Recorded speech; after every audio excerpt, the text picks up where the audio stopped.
The morning air in Blackridge Pines still carried the last chill of winter, despite the creeping sun already breaking through the tall pines. Birds sang half-hearted melodies as if unsure if spring had truly arrived.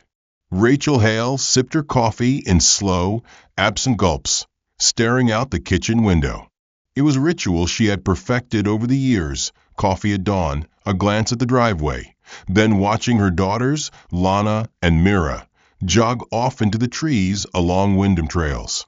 That particular morning, she remembered, something felt off. Not in a dramatic, apocalyptic way, but subtly, like a breath held too long or the quiet before a thunderclap. Lana, 17 and always composed, had tied her shoelaces in a rushed, uneven knot. Mira, 15 and trailing close behind, had looked back 3 times as they disappeared down the winding path. That was the last time Rachel saw her daughters. Thomas Hale was already gone for work, leaving behind only the sound of tires on gravel and the faint scent of his aftershave lingering in the hallway. The house felt too still after the girls left, and Rachel couldn't shake a strange unease coiling in her chest. She glanced at the clock. 7:03 a.m., too early for anything to go wrong. She busied herself in the kitchen, cleaning dishes that didn't need washing, fluffing pillows that didn't need fluffing. But then it happened, a sound that made her freeze. The distinct crunch of tires on gravel, softer and more deliberate than Thomas's earlier departure. A car. She peered through the kitchen blinds, heart pounding, and caught a glimpse of a black van idling at the far end of the driveway. The windows were tinted. Too dark. Too still. It didn't belong to any neighbor. And then, gone. It rolled forward and disappeared behind the pine line, no plates visible. She blinked, questioning whether she'd imagined it, but the sharp smell of exhaust still lingered faintly in the air. By 9:15, she started to worry. Lana and Mira usually returned before 9, red-faced and breathless, demanding cold orange juice. But the juice remained untouched, the house too quiet. By 10 o'clock, the dread became unbearable. She called Thomas, who brushed it off as overthinking. Maybe they stopped by the bookstore after the jog, he suggested. But Rachel's gut screamed otherwise. She grabbed her keys and drove along the jogging route, the once serene trail now feeling ominous. The towering trees, once familiar, now seemed to lean inward like watchers guarding a secret. No sign of the girls. No footprints. Nothing. Rachel called the sheriff's office by noon. Deputy Sanders arrived, trying to look competent behind his rookie badge and a mustache that didn't quite fit his face. He asked the standard questions. Did they ever run away before? Any fights, boyfriend trouble, drugs? Rachel nearly screamed. They are girls, not statistics. But the process unfolded in its typical procedural slowness. A report filed. Posters printed. A silver alert that barely made the evening news. The next day, Rachel canvassed the neighborhood. One of the neighbors, Mr. Calvin, swore he heard a van engine idling around 7:15, but when she asked to see his security footage, the camera had mysteriously glitched during that exact time window. Corrupted. Police chalked it up to coincidence. But Rachel remembered the exhaust smell, the tinted windows. She remembered the way Mira looked back 3 times, almost like she knew. 3 days later, Thomas found Lana's broken smartwatch in the drainage ditch at the edge of Wyndham Trails. Its screen was cracked, and the band had a faint streak of dried blood. Still, the police wouldn't classify it as foul play. Not yet. Teenagers run off. This is common, they insisted. But Common didn't explain why both their phones were left charging in their bedrooms. Common didn't explain the torn corner of Myra's sketchbook found miles from their route, near an abandoned deer blind. Rachel began compiling her own timeline, her own case file. Walls of the living room were gradually overtaken with maps, notes, receipts, eyewitness quotes. Thomas retreated. Jade, their youngest daughter, only 9 then, was sent to stay with her aunt for a week.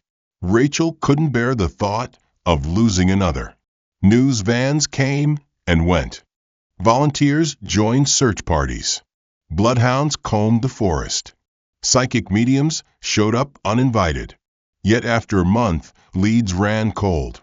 The forest held its secrets. Rachel knew, deep down, that something sinister had happened. She could still feel it in her bones every time she passed the end of the trail. Something had taken her daughters. And whatever it was, it knew how to erase its footprints. By the end of spring, the Hales were a fractured household. Thomas threw himself into work. Rachel began sleeping on the couch, often in her clothes, hoping every creak in the floorboard meant they had come home. Jade had nightmares she refused to speak about. "I saw Lana in the window," she once whispered, wide-eyed, but she didn't blink. 6 months later, the police quietly archived the file. Missing. Presumed runaway. Rachel screamed at the detective until her throat bled. She begged the press to cover it again, but they had moved on to newer, shinier tragedies. And so a year passed. Then 2. The trail grew wild. Posters faded.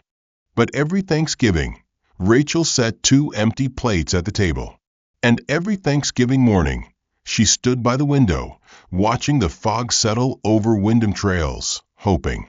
A year passed, then 2, yet the silence surrounding Lana and Mira's disappearance became a deafening constant in the Hale household. By 2010, the home in Blackridge Pines had shifted into a mausoleum of unsaid words and unresolved guilt. The once warm kitchen where laughter used to echo became a room where Rachel made coffee at 3 a.m. just to feel awake in her own skin. Thomas, once the calm center of their family, now seemed like a ghost trapped inside the frame of a man. He worked longer hours, came home later, and rarely spoke. His tie was always loose, his eyes always red, and when he did talk it was brief, shallow, like he was afraid of deeper waters.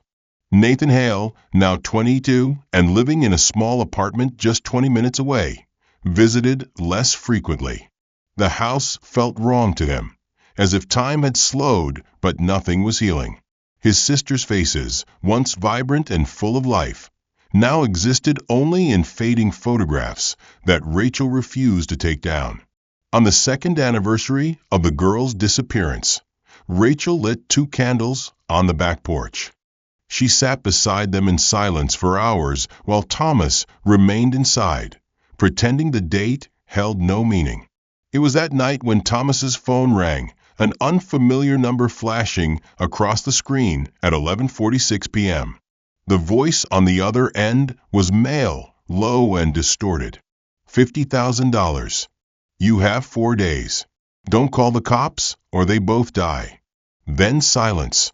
No trace, no clue, no second call. Thomas sat on the edge of the bed for a long time, the phone still in his hand, sweat collecting at his temple. He didn't tell Rachel. Instead, he locked himself in his office and opened the safe. The next morning, he drove to the bank under the guise of needing extra funds for a company merger and quietly withdrew what savings they had left. He told himself it was hope, desperate hope. He told himself that maybe if he paid, everything would go back to normal. But part of him knew better. On the 3rd night, a second call came. Put the money in locker 128 at the Willowton bus station. Noon tomorrow. No tricks. He obeyed. He waited near the station, parked across the street, watching the locker for hours. No one came. No confirmation. Nothing. Just that echoing silence again. Days passed. Weeks. Still no news. Still no girls. 3 months later, Rachel found the bank statement and the safe nearly empty. When she confronted Thomas, his face fell like a crumbling wall. The lie collapsed with it. She listened in horror as he explained everything, the calls, the money, the drop. No police. No plan. No results. "You didn't trust me," she whispered, backing away as if he were a stranger. "You didn't trust the law. You didn't trust anyone. You just gave them everything." And with that, whatever remained of their marriage cracked. Thomas slept in the den after that.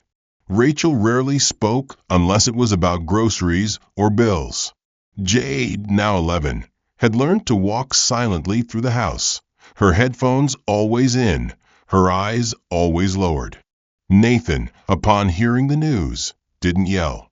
He didn't even ask why. He just stopped calling for a while. He sank into his own grief, spending most nights at a dingy local bar near his apartment, working construction jobs by day and reading old case files by night. He downloaded every article ever published about missing persons in their state, trying to find patterns, threads, anomalies, anything. That's how he found himself at Blackridge Park one overcast Thursday morning, 3 years after the disappearance. He wasn't expecting anything, just walking, clearing his head, retracing the steps his sisters might have taken had they survived. It was near the old gazebo, half hidden by overgrown weeds and ivy, where something caught his eye. A glint of red, not bright, but rusted, dried, unnatural against the pale stone. He knelt, pushing aside moss. There, beneath a loose brick in the base of the structure, lay a tightly folded piece of lined paper. At first he thought it was trash, but when he unfolded it, his breath caught. The writing was jagged, uneven, stained with what he instantly knew wasn't ink. At the top, 3 words, "I'm still here." And below that, scribbled with frantic urgency, were phrases, some complete, others trailing off into blots and smudges. "Dark place, not safe. Lana tried to protect, don't forget us, hurt watchers." He stood frozen, hands trembling. Mira's name was scrawled at the bottom. Mira Hale, in a shaky cursive he remembered from old birthday cards. He raced home and showed it to Rachel, who burst into tears the moment she saw the handwriting. She pressed it to her chest as if it were her daughter. Nathan took it to the police the same afternoon. Detective Mullins barely looked up from his desk. "Kids play pranks," he said. "Could be an old letter, could be fake. No forensic proof it's her blood. No reason to reopen the case." Nathan nearly lunged across the table. "It's her. I know it is. Test the paper. Check the handwriting. Do your job." But they didn't. The letter was bagged, filed, and forgotten within the same week. Nathan scanned a copy before handing it over and taped it above his desk at home. It stared at him every night, haunting him in silence. "I'm still here." What did it mean? Still here where? How recent was it? Could she have been so close, yet invisible? The questions began to circle his thoughts like vultures. Mira had been alive when she wrote that. That wasn't just hope, it was evidence. But no one wanted to believe anymore. Not the police. Not his father. Not even Rachel, who had begun speaking of her daughters in past tense. Nathan knew he had to find a different way forward. Something beyond files, beyond broken systems. He needed someone who believed. He needed to find. 16 years had passed since the morning the Hale family shattered.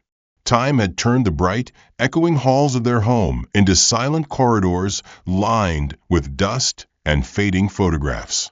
Thomas Hale had long since left the house entirely, relocating to a smaller town upstate, rarely seen and even more rarely spoken of. Rachel remained in the same house on Glenmere Lane, her once fiery hair now muted by gray, her voice worn thin from years of unspoken grief. She no longer searched the woods or kept maps on the wall, but the candles, 2 of them, still lit the porch every November. Jade Hale, who had once been the quiet child tucked into corners, was now 25 and living in Denver, working as a freelance video editor. She visited rarely, but on a random Tuesday evening, a scroll through TikTok would change everything. She had been reviewing viral videos for a client's marketing project, clicking through endless dance trends and lip syncs, when a shaky handheld vlog near Blackridge Pines made her pause. Something in the frame, a figure in the background, blurry but distinct, caught her eye. It wasn't the subject of the video, a pair of influencers doing a hike and haul segment, but a flicker just behind them, passing through the trees. A woman, walking with her head down, long dark hair, pale skin, wearing what looked like a hospital smock. For less than a second, she looked up toward the camera, and Jade's blood ran cold. It was a face she hadn't seen in over a decade, but knew without question. Mira. Older, thinner, eyes darker than they had ever been in childhood, but unmistakably her. The clip was only 15 seconds, and she watched it on repeat at least 30 times before grabbing her phone and calling Nathan. When he answered, his voice was groggy. He hadn't slept well in years. "You need to see something," Jade said, her voice tight, urgent. "It's her, Nathan. It's Mira. I swear to God I saw her." Within an hour, she had emailed him the clip. He watched it in silence again and again, slowing it frame by frame, his hand trembling on the mouse. By the fourth replay, he saw too. The slight limp in the right leg. The scar just above the left eyebrow. Mira's scar. The one she'd gotten falling off her bike at age 9. It wasn't possible, and yet there it was, on screen, in motion undeniable. Nathan forwarded the video to Detective Sloan Maddox, a former investigator on the original case who had quietly stayed in touch over the years. Now retired from the department, she was working part-time consulting with a private firm. She agreed to meet Nathan at Blackridge Pines the following morning. He arrived early, standing near the trailhead as the fog lifted off the trees like smoke. It felt eerily similar to the day the girls disappeared. The silence in the woods, so absolute it rang in his ears. Maddox joined him shortly after, carrying a manila folder and a flashlight. "We'll keep this quiet," she said. "No press, no precinct. Just us. Let's see where she went." They hiked for nearly 40 minutes, following the ridge line shown in the TikTok video. Maddox had traced the influencer's route via GPS metadata from the uploaded clip.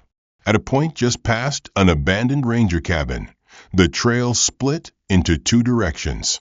Nathan paused, his breath catching as he noticed something down the right path, a weathered shack barely visible through a thicket of saplings. "That's not on any maps," he muttered. Maddox nodded grimly. "Let's take a look." The shack was small, maybe 10 by 10 feet, its roof partially collapsed, a rusted padlock barely hanging onto the latch. They pried the door open together.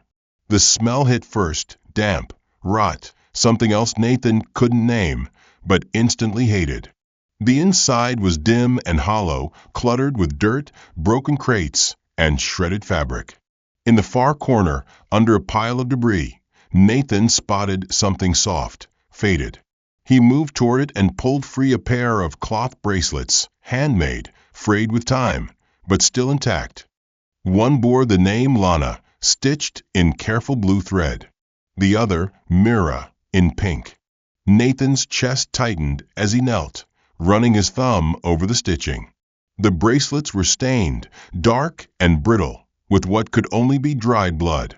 Maddox snapped on gloves and knelt beside him. "We'll bag them," she said softly. "This is evidence now." But Nathan wasn't listening. His eyes had drifted to the wall just behind the bracelets, where deep scratches had been etched into the wood, counting 1, 2, 3 days, weeks, hundreds of lines. Then one word carved beside them, alone. Nathan stood slowly, heart pounding. His breath steamed in the cold air as he looked around the shack again with new clarity. The moldy mattress. The chain bolted to the floor. A cracked mirror in the corner. Someone had lived here. For a long time. Mira? Lana? Or both? Maddox was already calling in a forensic contact she trusted. "We'll keep this under wraps until we're sure," she said. But Nathan could tell from her expression. This changed everything. Outside, the forest seemed to close in tighter around them. Leaves rustled faintly even though the wind was still. "We need to find where she went next," Nathan whispered. Maddox didn't reply, just reached into her coat and handed him a small evidence bag. Inside was a note, scribbled on a torn piece of paper they'd found beneath the mattress. The writing was jagged, almost childlike, but clearly Mira's. It read, "He knows. I couldn't stop her. She thinks she can break them from inside. I'm so sorry. Don't look for me." Nathan's stomach sank. The "she" could only mean Lana. Had Lana survived too? Was she still out there, trying to dismantle something bigger from within? What did "he knows" mean? Who was he? And why did Mira, if this truly was from her, believe she couldn't be saved? He turned back toward the shack, stepping out into the gray afternoon, unsure which question to ask first. But before he could speak again, Maddox pointed to the dirt just outside the shack's door. Footprints. Fresh ones. Small light. Moving away. "She's close," Maddox said. "Very close." Nathan felt a cold ripple shoot down his spine. Somewhere in these woods, Mira, perhaps even Lana, was still moving, still surviving, still trying to. The air inside the shack grew heavier with every second Nathan and Maddox spent within its decaying walls, as though time itself resisted the intrusion. Nathan's eyes drifted again toward the gouged wooden wall behind the chain bolt, where among the scratched tally marks and bloodied words another shape emerged. It had been partially hidden by shadow, but now, in the clearer light from Maddox's flashlight, it was unmistakable, a carving, more deliberate than the others. 3 characters, deep and precise. LV-13. Nathan stepped closer, brushing away dirt and cobwebs, tracing the symbol with his fingertip. "Does that mean anything to you?" he asked, his voice low. Maddox didn't answer immediately. Her brow furrowed as if dredging up something long buried. Then, without a word, she pulled her phone from her coat and snapped a photo. "LV-13, she repeated quietly, almost to herself. "I haven't heard that name in years." Nathan turned toward her, his pulse quickening. "It's a name." "Not exactly," she said. "It's a code, a classification. Back when I was still active, there were certain case files that got flagged dangerous, sensitive, politically tangled. Anything involving suspected trafficking rings got routed to a separate internal archive system. LV meant level vault.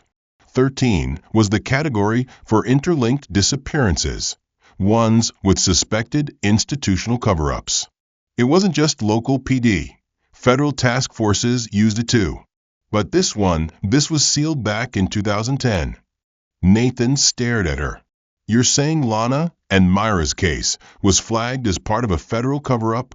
Maddox gave a slow, measured nod. "I always suspected. But the moment I pushed to reopen the file, I was reassigned. Temporarily, they said. But it lasted 8 years. When I finally got my clearance back, the file was locked. I only found it again last year. And I've been digging quietly ever since." Nathan exhaled, his hands tightening into fists. "Why didn't you tell me?" Maddox's expression softened. "Because I didn't want to give you false hope. And because I didn't know how far the rot went.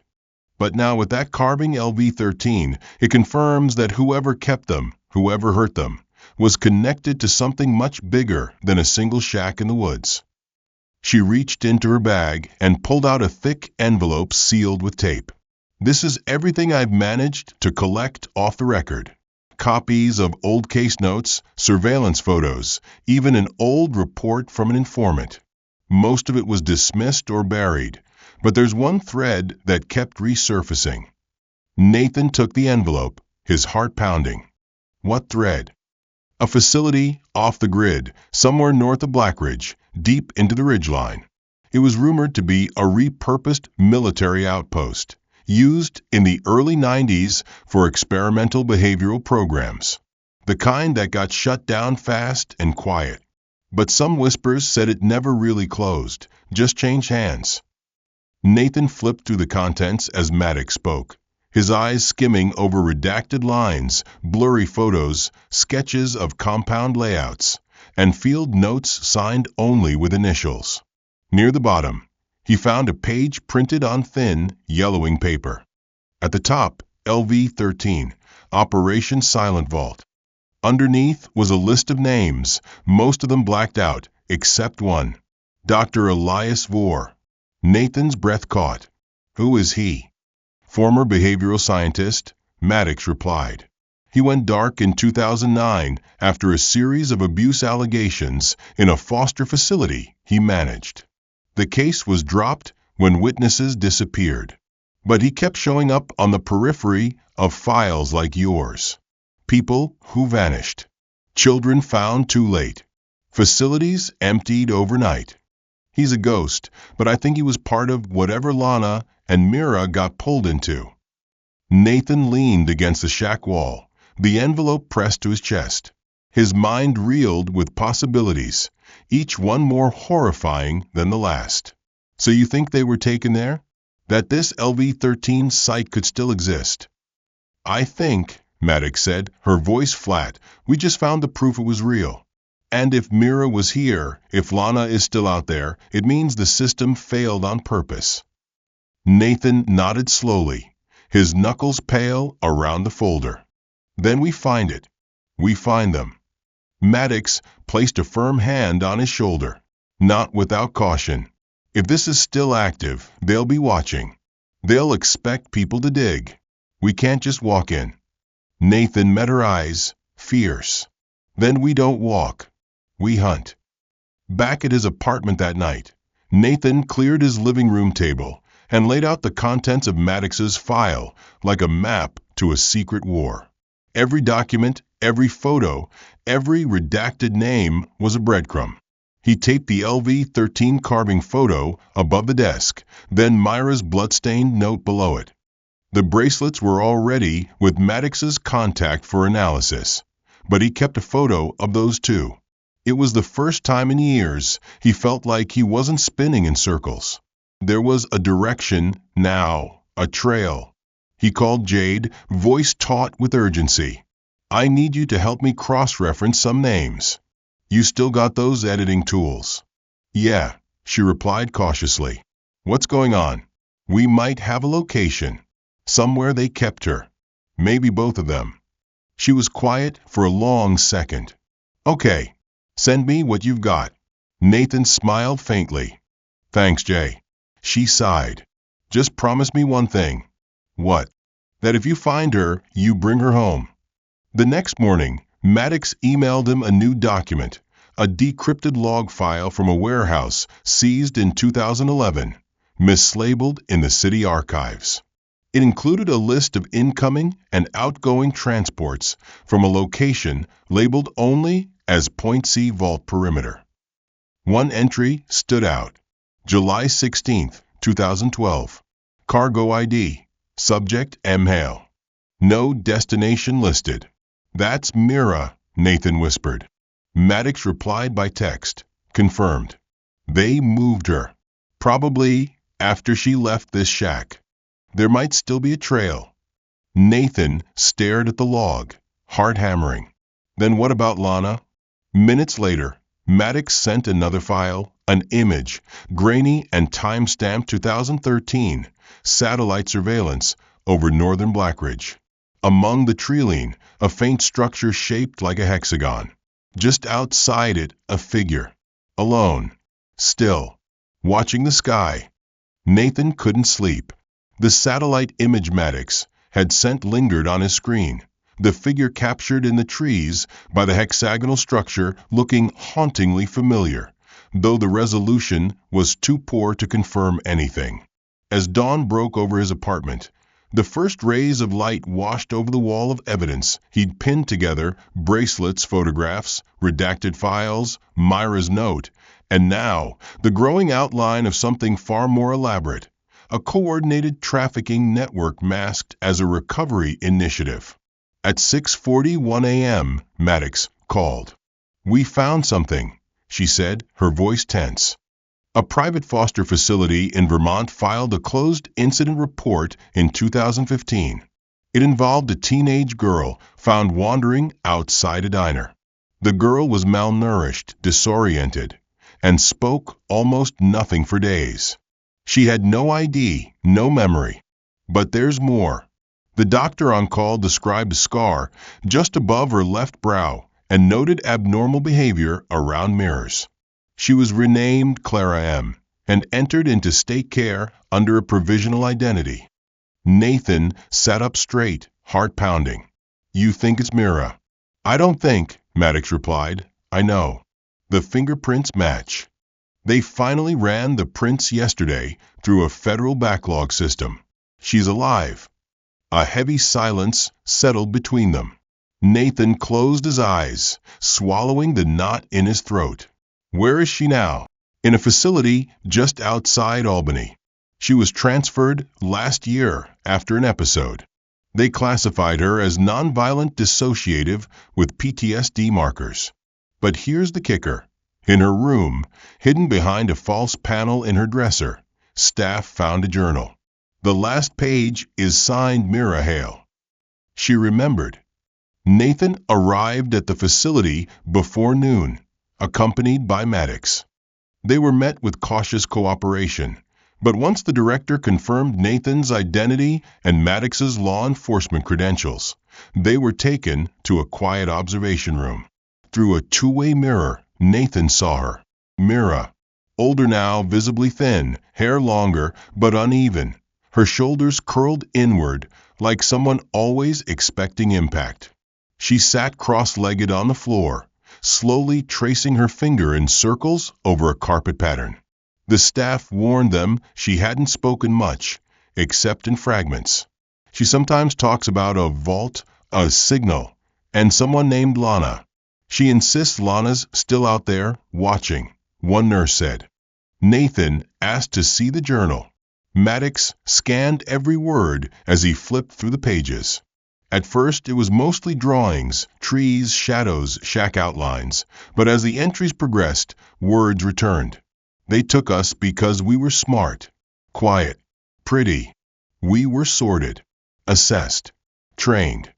One entry, dated in shaky handwriting 2011, read, "They said we were lucky. Not like the others. We were chosen for reprogramming." The man with the white gloves called it social repurposing. He made Lana teach me how to say thank you even when I was afraid. Another entry from 2013. Lana is different now. She tells me to pretend. I think she's pretending too, but I don't know anymore. The others look at her like she's one of them. But at night, she tells me stories. The same ones from home. She remembers. Nathan's hands trembled as he turned a page. One entry was written in bold letters. Project Hearthlight equals LV13. We are not alone. I hear voices through the pipes. Some cry in French. Others pray. Lana says if we're smart, we survive. I don't want to be smart anymore. Maddox pointed to a margin scribble in red ink. 2015, run failed. Caught outside grid. Given serum 5. Woke up as Clara. Nathan's eyes narrowed. Serum 5. Maddox nodded. Likely a prototype memory suppressant. CIA used something similar in 70s programs. If this group was black market funded, they could have developed their own. Short-term amnesia, identity blurring, high trauma desensitization. Another entry read, I woke up in a new room. No Lana. No trees. Just walls and singing from upstairs. I forgot who I was until I saw a mirror and didn't recognize my eyes. Beneath it, they say I'm Clara. I don't think Clara likes the dark. Nathan closed the journal, his chest aching. She was trying to remember the whole time. Maddox put a hand on his shoulder. And she did. They were finally allowed to see her. The staff opened the door slowly, announcing their arrival with calm tones. Mira didn't look up at first. Nathan knelt beside her, slowly, carefully. "Mira," he said, voice cracking. "It's me, Nathan." Her eyes flicked upward. There was a pause, no recognition, then confusion, then something deeper. Her lips parted slightly, voice hoarse and unsure. "You got taller," she said. Nathan laughed through sudden tears. "So did you."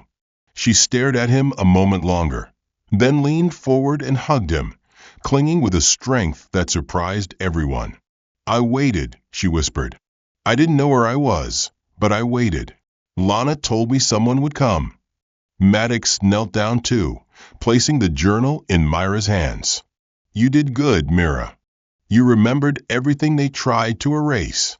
Mira held the journal to her chest, rocking slightly. "Lana's still there," she said quietly. "She told me to run. She let them hurt her so I could get away. You have to find her." Nathan nodded, eyes burning. "We will. I promise." But Myra's next words chilled them both. "She's not Lana anymore," she whispered. "They gave her a new name. She's different now. I don't think she knows who she is." Maddox exchanged a glance with Nathan, then turned back to Mira. "Do you remember the name they gave her?" Mira hesitated, searching her fragmented memories. "Elon," she said finally. "They call her Elon. She works for them now. But I think she still remembers the old stories. That's how you'll know it's her." Nathan and Maddox stood outside the facility an hour later, the cold wind biting through their coats as the sun dipped behind the hills. "Elon," Maddox repeated. "We need to run that name through every database we've got." Nathan nodded, pulling out his phone, already opening the LV-13 files. "And we need to find the vault. If Lana's still there, we're going in." Back in Albany, as Mira began a structured recovery program under the care of a trauma-specialized team, Nathan stayed close, splitting his time between her facility and the growing mountain of files now consuming his apartment. Sloan Maddox kept digging too, running Elon through every available database, cross-checking names, aliases, social security fraud, even old nursing certifications, anything that could link to a facility, to a girl who looked like Lana, but now answered to something else. But it was Jade who unknowingly broke the next piece wide open. She called Nathan late one evening, her voice buzzing with an energy that was half excitement, half disbelief. "I think I just heard Myra's melody in a live stream." Nathan sat up straighter. "What do you mean?" "That little tune Mira used to hum when she couldn't sleep, the one with the 3 rising notes and that descending echo? I swear I just heard it."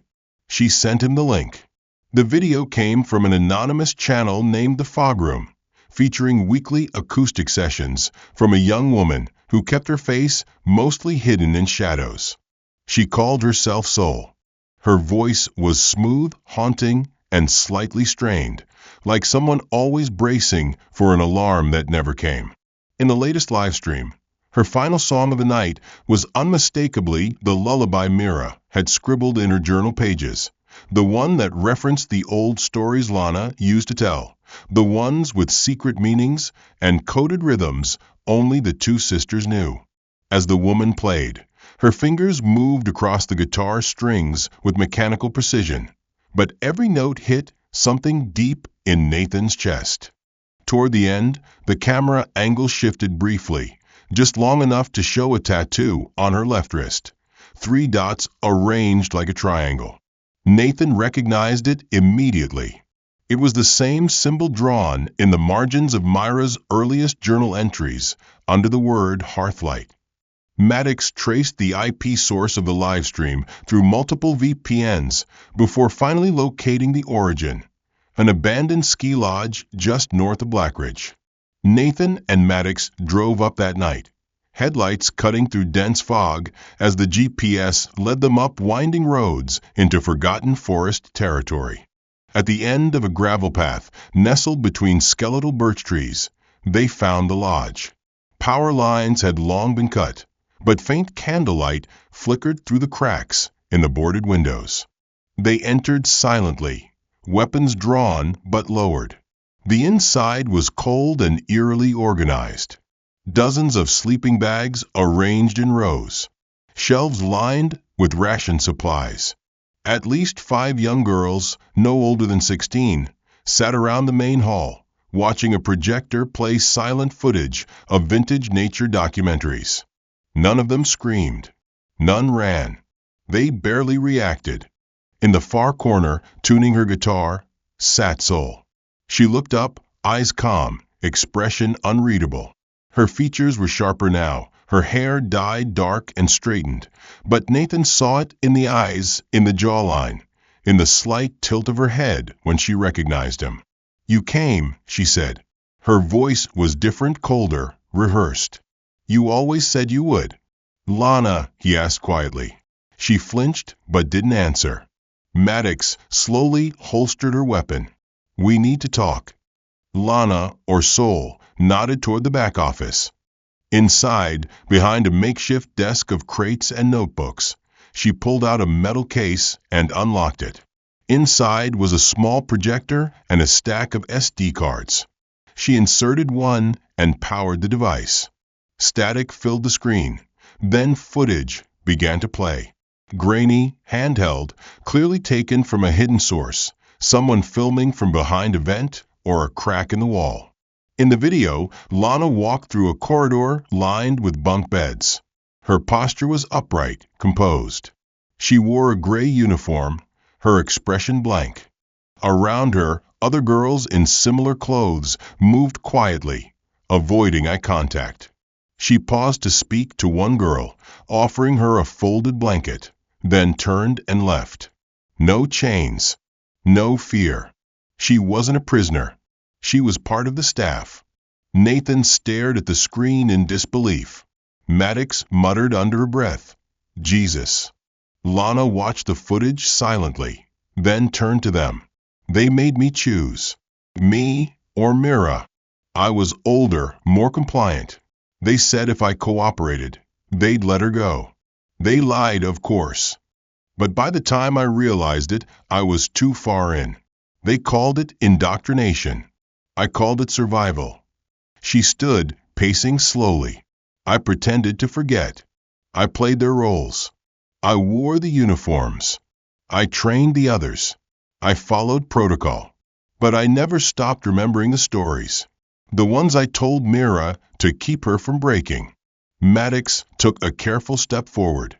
"You left the melody in the live stream on purpose." Lana nodded. "It was the only safe way to signal. They don't monitor art as closely. They don't think emotion is a threat." She pulled a paper from her coat, a diagram. "This place isn't the vault. It's a satellite. One of many. The real facility, the one Mira escaped from, is 30 miles east. Deep forest. No roads. Only drone access. They call it the Emberline." Nathan stepped closer. "Why are you still helping them?" Lana's gaze hardened. "Because I'm not. Not anymore. These girls," she gestured to the sleeping bags, "they're runaways. Discards. Ones the system forgot. I've been pulling them out slowly, quietly. But I can't do it alone anymore." Maddox crossed her arms. "Why now? Why reveal yourself?" Lana looked directly at Nathan. "Because Myra's alive. Because you found her. And because the song worked." The drive back from the lodge was quiet, the roads dark and slick with late evening mist as Nathan, Maddox, and Lana rode together for the first time in 16 years. Lana sat in the back seat, arms crossed over her chest, head leaning against the window, her reflection a ghost hovering beside her in the glass. The silence was intense, but thick with everything left unspoken. When they reached the motel just outside Red Pine Hollow, Nathan finally broke it. "Why didn't you tell us?" "About Dad?" Lana blinked slowly, then said, "Because I wasn't sure you'd believe me. And because knowing it would break Mom." Maddox parked the car, turned off the engine, and faced Lana. "What did he do, exactly?" Lana didn't respond right away. Instead, she pulled a folded letter from her pocket, aged, creased, the ink smudged by time and perhaps tears. She handed it to Nathan. "I found this the week before Mira and I were taken, hidden in his office drawer, taped to the underside of a filing cabinet." Nathan opened the letter, reading the formal business tone tinged with something colder. It was a contract, a loan agreement, not through a bank, but a private entity listed only as Gray Holdings. The amount was substantial, $200,000. The terms were unusual. Collateral included service contributions and future considerations, cryptic enough to disguise intent, but damning in context. At the bottom, in faint but familiar handwriting, was their father's signature. "He took the deal to save the business," Lana said, her voice even. "Hale Timber was weeks from bankruptcy. He leveraged the company's assets, and us. I think he thought it was symbolic, just a way to show loyalty. He never thought they'd actually come to collect." Nathan felt bile rise in his throat. "And they did." Lana nodded. "They came posing as investors. I overheard them talking about Mira, about the younger one's resilience score. That's when I knew it wasn't about money. It was about procurement." Maddox leaned forward. "So you followed them?" "I confronted one of them," Lana said. "I told him I knew who he worked for. I told him I'd go if they left Mira alone." Nathan's eyes widened. "You volunteered?" "It wasn't heroism," Lana said quietly. "It was damage control. I didn't trust anyone else to keep her safe. And I thought if I was inside, I could figure out how to get us both out. But Gray, he's not just some trafficker. He's surgical, psychological. He doesn't chain you. He conditions you. He offered me autonomy, positioning, influence, if I stayed compliant, if I helped sort and supervise." Maddox sat back, stunned. "You became one of them." "I pretended to," Lana corrected. "But it's blurry. When you live in a role long enough, some part of it sticks." I stopped being sure where Lana ended and Elon began. That's what he wanted. Control wasn't just physical, it was identity. That's why he let me keep the songs, the stories. They were tools he used to test my boundaries. Nathan stared at her, fists clenched. "And Dad never told anyone?" Lana shook her head. "Because if he did, they'd come for him next. Or Mom. Or Jade." Maddox stood and began pacing. "We need to talk to him. If he knew Gray, if he made that deal, he might still have contact. And we need every lead we can get if we're going into Emberline." The next morning, Nathan made the call. Thomas Hale answered after 4 rings, his voice weathered and cautious. When Nathan asked to meet, there was a long pause before he said, "Fine, but not at the house." They met in a small diner off I-89, the kind with cracked vinyl booths and burnt coffee. Thomas looked older, smaller, as if the years had deflated the stature he once carried. His hands trembled as he sipped from a chipped mug. When Nathan placed the letter on the table, Thomas didn't look surprised, only ashamed. "You found it," he murmured. "Lana did," Nathan replied, voice flat. "She remembers everything now." Thomas looked up, eyes rimmed with exhaustion. "I thought I was doing the right thing. They promised it would stay symbolic. They said my loyalty would protect my family." "They lied," Nathan said. "And you believed them." Thomas nodded slowly. "I was desperate. And weak. I failed all of you." Maddox slid into the booth across from him. "We need details. Contacts. Anything you remember about Gray." Thomas hesitated, then whispered. He never used phones. Always face to face. He wore gloves. Spoke softly like a priest. And he always smiled when people lied to him. Nathan leaned in. Do you know where he is now? Thomas shook his head. No. But there's a place, an airstrip. Private. North of Maple Hollow. It was where he landed. Where he took others. There's a logbook. Hidden in the old hangar. If it's still there, it might have names. Locations. Maddox scribbled the note. You're going to show us. Thomas looked like he might break. I'm not sure I can face it. Nathan's voice was steel. You're going to. For Mira. For Lana. For the 16 years you let this rot fester. Thomas looked away, tears welling, but he gave a slow nod. That night, as they prepared for the drive to the airstrip, Lana sat alone outside the motel, strumming quietly on her guitar. Nathan stepped beside her, listening to the same melody Mira had hummed, now filled with minor keys and a haunting echo. You okay? He asked. Lana didn't stop playing. No, she said. But I'm ready. The journey to the airstrip yielded more than any of them expected. Hidden beneath floorboards in the long-abandoned hangar, they uncovered a rusted lockbox filled with torn pages, coded manifests, and old flight logs signed with a looping G, a signature they all knew now belonged to Damon Gray. But tucked between the rotting papers, something else had caught Lana's eye. A torn medical requisition slip stamped from a clinic in Ontario, Canada. The name listed was Clara M., age 17, with a referral number matching Mira's state record. The date was from late 2015, 3 months after Mira had disappeared following her escape from Emberline. Maddox stared at the paper in silence, then murmured, if she ended up across the border, someone helped her. Nathan paced behind them, trying to stitch the timeline together. So she escapes, gets picked up near the Vermont border, transferred under a false name, then shipped across state lines into a care system that doesn't flag her identity until years later? Lana's expression darkened. Gray had government reach. We knew that. But Canada? That means something else is involved, something international. Maddox pulled out her phone, dialing the contact who had helped confirm Mira's fingerprint match. We need every trace on Clara M., every border record, medical intake form, and witness statement.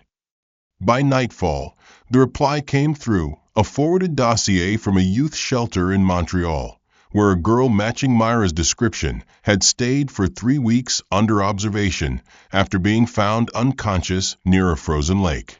The report stated she was covered in bruises, hypothermic, and partially catatonic. Her vitals were stable, but her speech was fragmented. She refused to give a last name, only answering to Clara.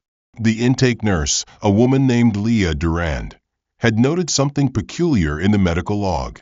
A scar, freshly healed, carved crudely into the inside of the girl's forearm.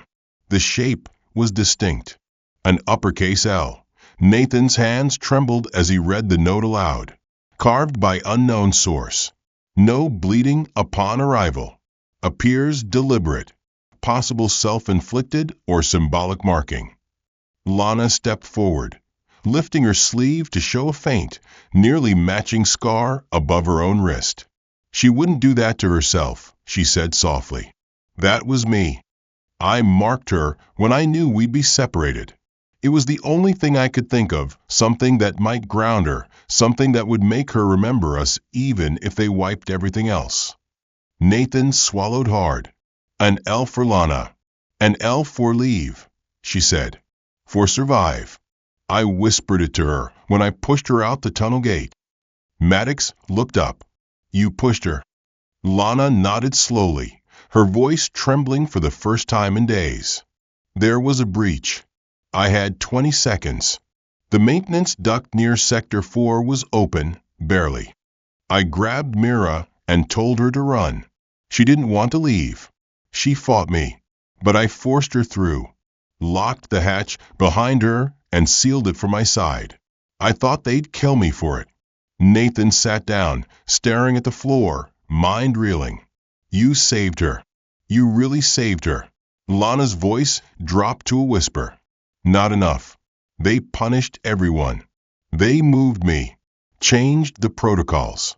After that, no one else got out." Back at the Albany facility, where Mira was slowly recovering, the staff had begun processing the new documentation. With the Canadian records now verified and merged, Mira's file was officially updated with both identities. Her therapist, Dr. Winslow, met with Nathan and Maddox in the quiet reading room near the East Wing. "There's something you need to see," she said. "Last night, Mira remembered something. She asked for a mirror, then traced something on her forearm with her finger. When I asked what it meant, she said, 'Lana never left. She stayed so I could run.' Then she told me about a tunnel, a hatch, and the cold metal sound it made when it closed." She handed Nathan a series of sketches Mira had drawn in pencil, rough blueprints of what she remembered. Narrow corridors, tall fences, a garden area with no sky, just light panels above.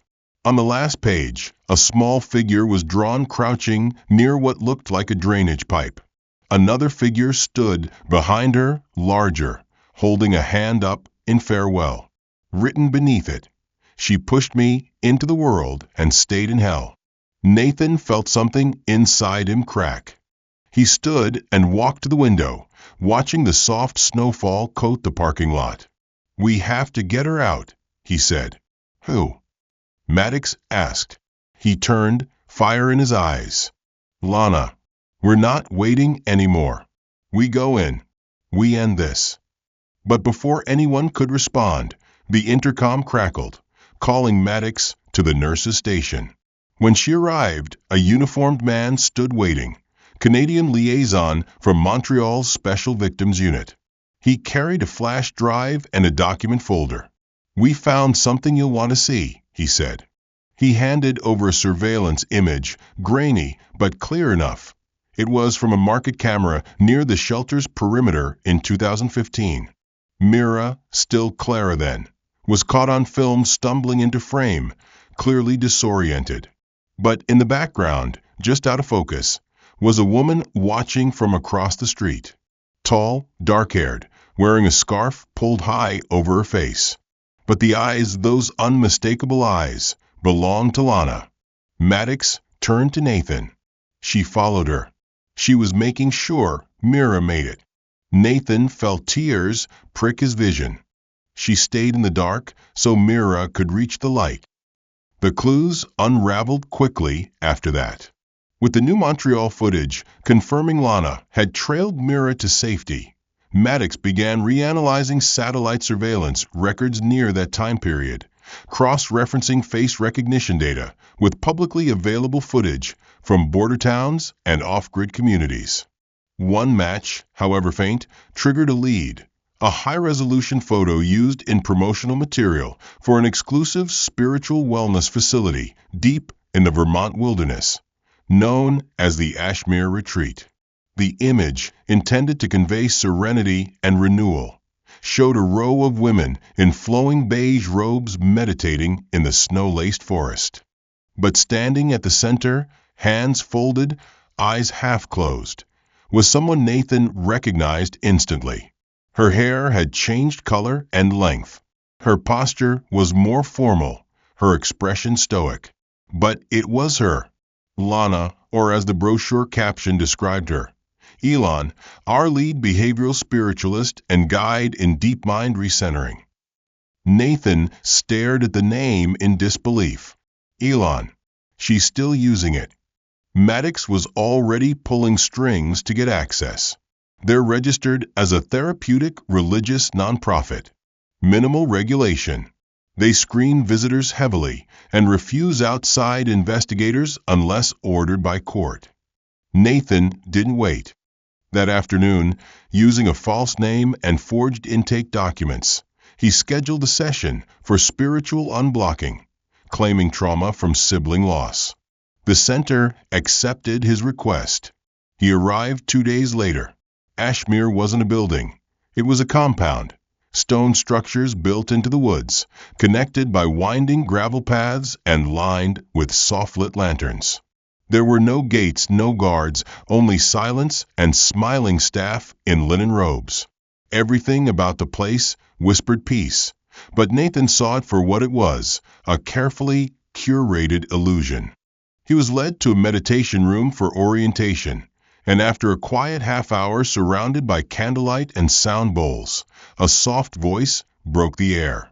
"You're seeking resolution," it said. Nathan turned. Standing in the doorway was Lana, or rather Elon. She looked at him without recognition, or at least performed it flawlessly. "We do not name our grief here," she said gently. "Only release it." Nathan stood slowly. "You remember me." Elon didn't blink. "I remember everyone I guide." He stepped closer. "Lana, it's me." "There is no Lana," she said with eerie calm. "Only what remains after pain."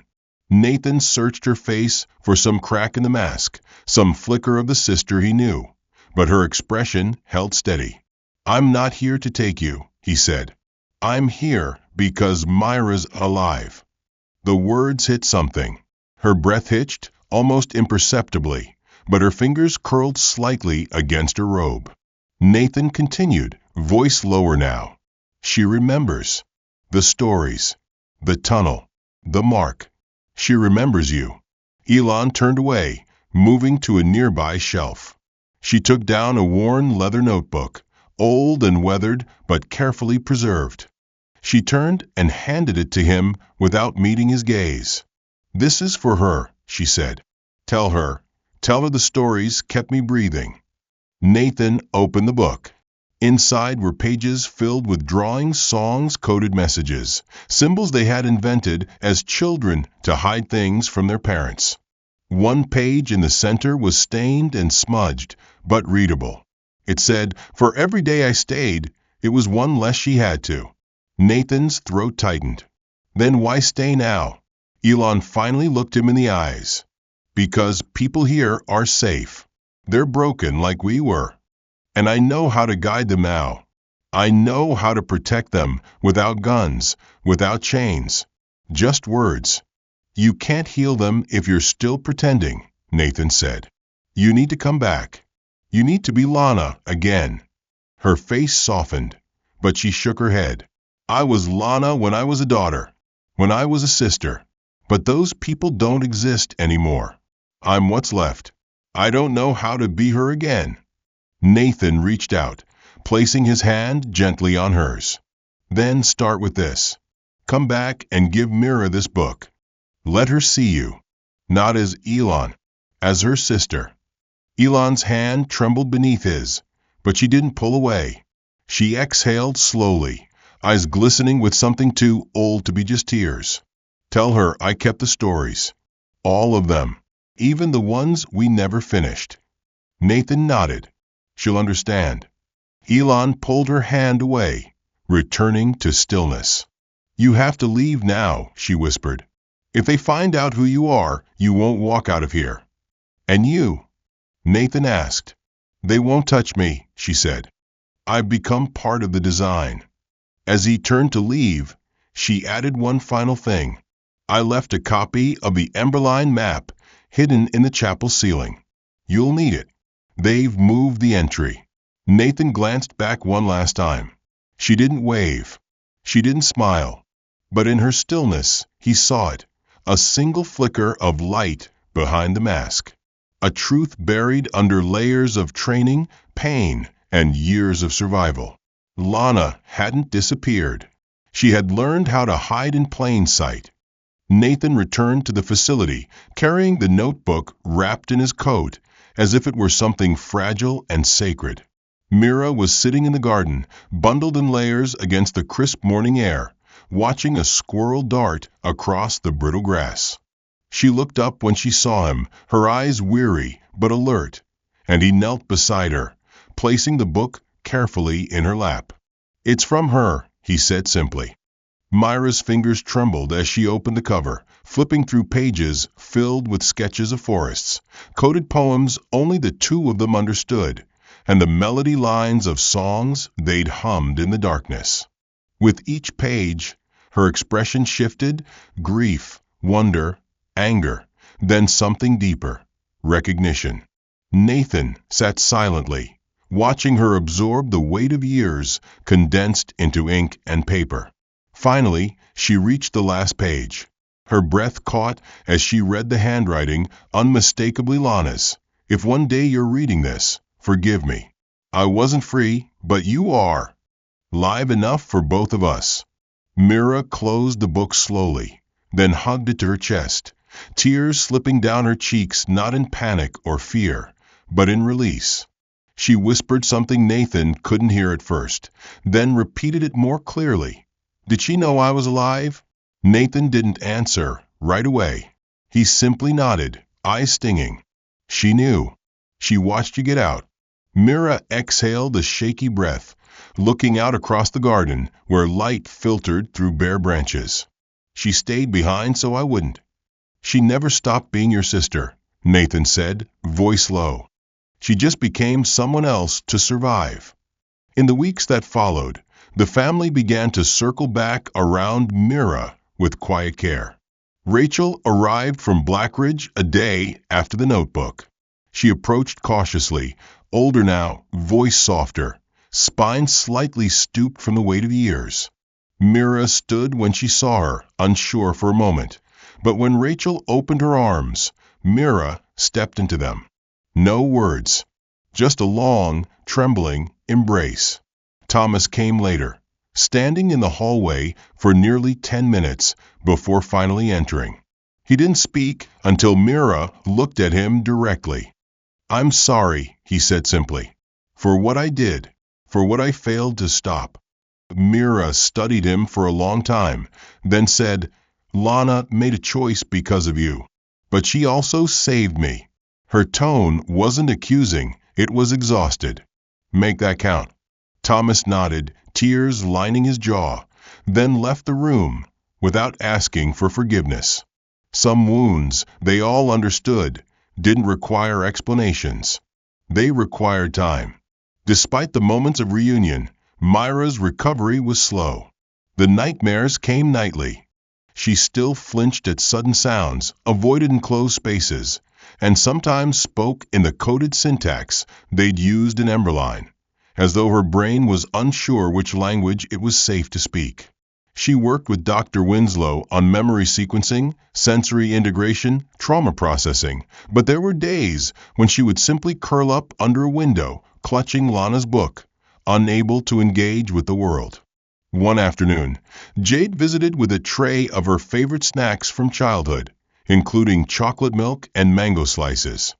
Mira smiled faintly, whispered thank you, then asked, "Did she ever draw the story about the Star Girl and the Firefly?" Jade blinked, confused, then shook her head. "No, but you can finish it." Mira nodded slowly, touching the notebook's edge. "She told me that story every night after they moved her to the observation wing. I could hear her through the vents."